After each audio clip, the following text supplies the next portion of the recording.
In this big opportunity, you're going to watch Brian Lee make the distinction between the before unit, the during unit, and the after unit. In the before unit, we access the part of our personality as the hunter.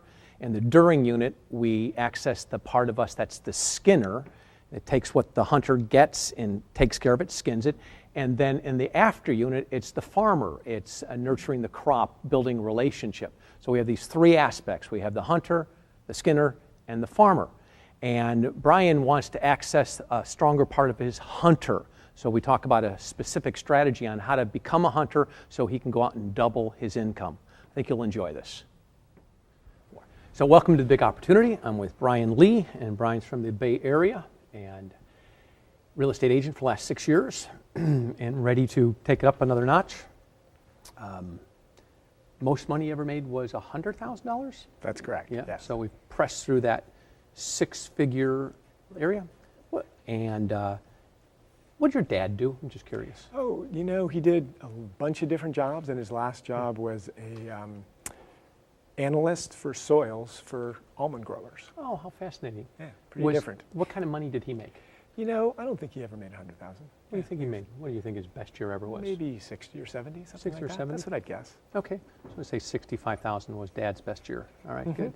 And so I always like to ask that question because most of the time our model for money comes from, you know, watching our dad or our mom go after their dream revision. And if money was important to them, it becomes kind of like part of our DNA. You know, money becomes part of us. Or we go the opposite direction. You know, we go, okay, I'm not going to become like my dad, you know. So what kind of relationship did you have there with your dad? You know, to be honest, it wasn't that easy. Yeah. It wasn't that easy. Yeah. My dad was kind of a tough guy. He taught by criticism. Okay, good, good. Just have that awareness right now as you start to really pass your dad up financially. You know, like is your dad still around? Oh yeah. Okay. Yeah, I mean, what would alive and well. What would it feel like to your dad if your dad knew that you were making $200,000 a year? What would that do to him? You know, he'd be giddy. He'd be giddy. Yeah. He'd be really excited. He'd be excited? He's my biggest supporter. He's really your is. biggest supporter too. Yeah. Oh, fantastic. Yeah. When I'm successful, he loves it. Is that right? Do you support him? No, not financially. I mean, you know, emotionally we talk and things like that. But he, you know, he's doing okay. And what about that critical part of him? You know, I think I've done a lot of work on it. Okay. And so it's not, you know, one of the things with my dad is if I talk to him for half an hour, after a while he gets critical. So I just talk to him for 10 minutes. It works really well. It's a good strategy. I got 10 minutes before he starts to bring me down. I like that. Okay, so I'm going to suggest that we'll look at $200,000 as this problem that we want to solve. That we want to solve this thing called.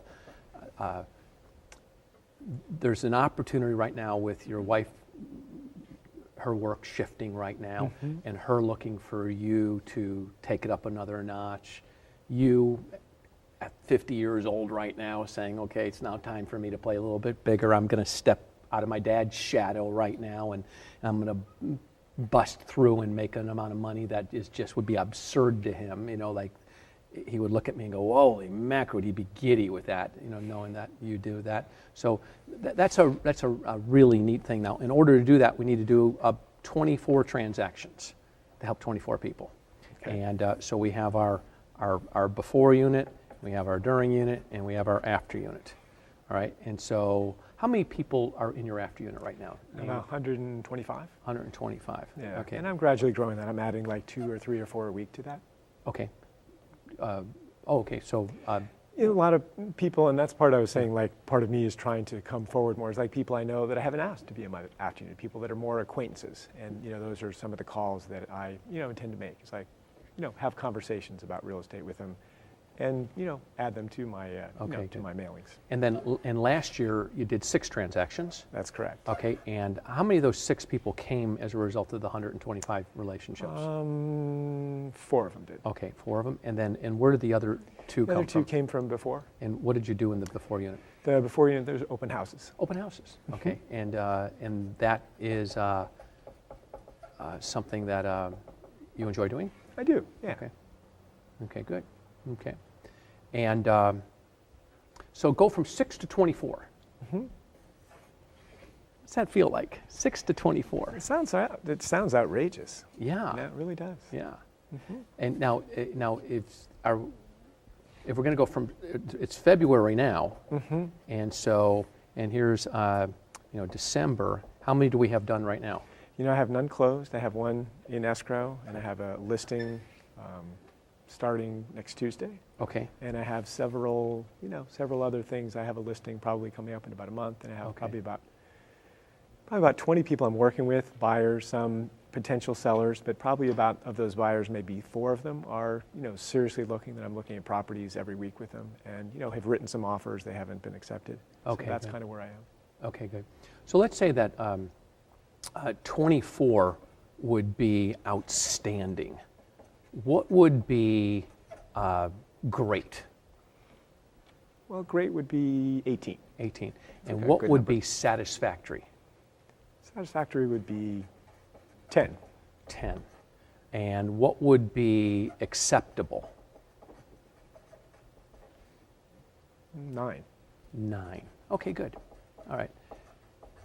So let's just get that range, because these are all different problems to solve. Right. There's a different set of problems at 24 to 18.